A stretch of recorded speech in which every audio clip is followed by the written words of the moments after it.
今日喺森林裏邊發生咗一件大事，所有動物都走到嚟一齊睇熱鬧喎。一隻蹦蹦跳跳嘅兔仔好得戚咁樣喺度講啦：你呀，成日行到慢吞吞，不如早啲返屋企休息啦。兔仔取笑緊行路行得比較慢嘅烏龜。雖然係咁，烏龜平時都唔會理會兔仔㗎。但係今日唔知點解，烏龜忽然之間就同兔仔講啦：你敢唔敢同我嚟一場賽跑比賽啊？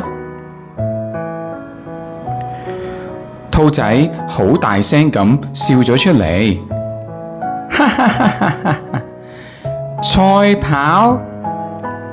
唉，我行都贏你啦，讓你單腳又點話啦？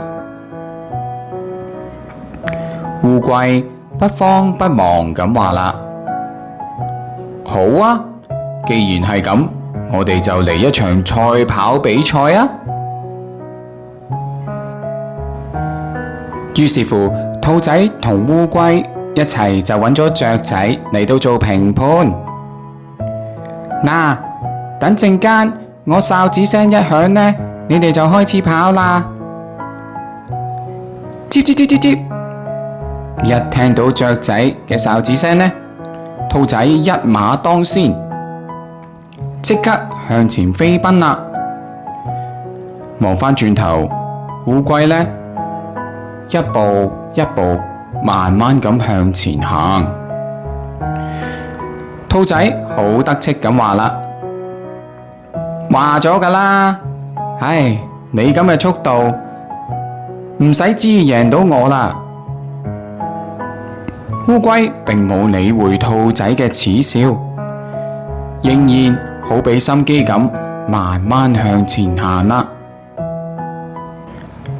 跑下跑下，兔仔向後望，吓，乜隻烏龜連影都冇啊！唉，仲嘥晒我啲力氣向前跑得咁快添。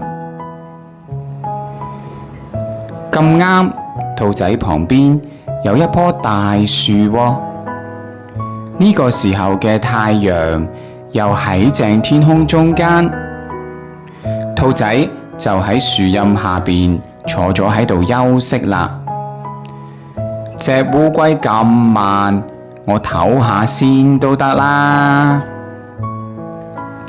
一陣陣嘅微風吹過嚟，又有好溫暖嘅空氣，咁好嘅情調，兔仔坐下坐下就瞓着咗嚕。仲發起夢想嚟，夢見有好多好好味嘅紅蘿蔔啊！再睇返烏龜呢，雖然天氣係好熱好熱，烏龜行到成身都係汗啊，但係佢一步都冇停過喎。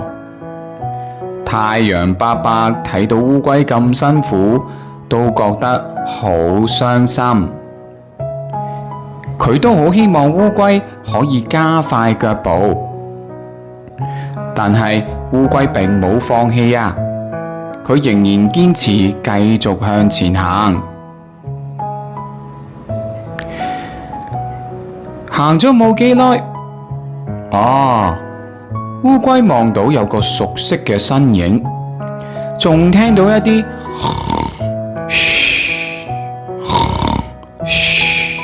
嘅鼻鼾聲添，原來係兔仔喺大樹下邊瞓覺瞓到好冧，流晒口水添啊！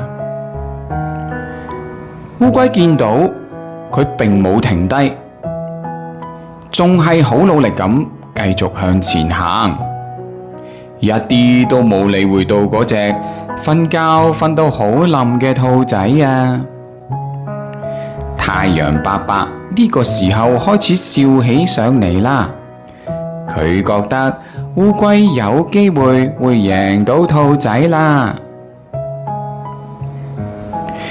正當烏龜經過咗兔仔，差唔多走到終點嘅時候，兔仔俾自己嘅鼻鼾嘈醒咗。我點解喺度㗎？我做緊啲咩啊？呢度邊度嚟㗎？兔仔啱啱先至瞓醒，仲有少少懵懵地喎。不過佢好快就發現，乜隻烏龜就嚟衝終點啦？唔得啦，我要快啲追返上去先得啦。於是乎，兔仔出盡全力搏命咁跑。但係一切都已經太遲啦，因為烏龜已經衝終點啦。我輸咗啦！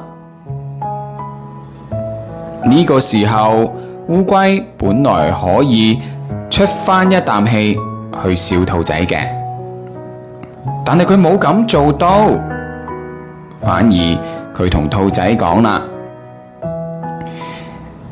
其實我哋唔應該成日互相取笑對方嘅。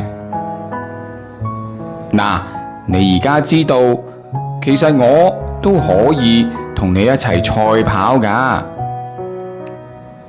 不如我哋以後一齊練習，一齊進步啊！多個朋友一齊跑，大家都開心啊嘛。不過你唔好再取笑我咯噃。兔仔就話啦，難得你唔嬲我，仲肯同我繼續做朋友，我當然唔會再笑你啦。梗係啦，我哋以後一齊練習，一齊進步啊！於是乎，兔仔同烏龜手牽手，從此大家就成為好好嘅跑步朋友啦。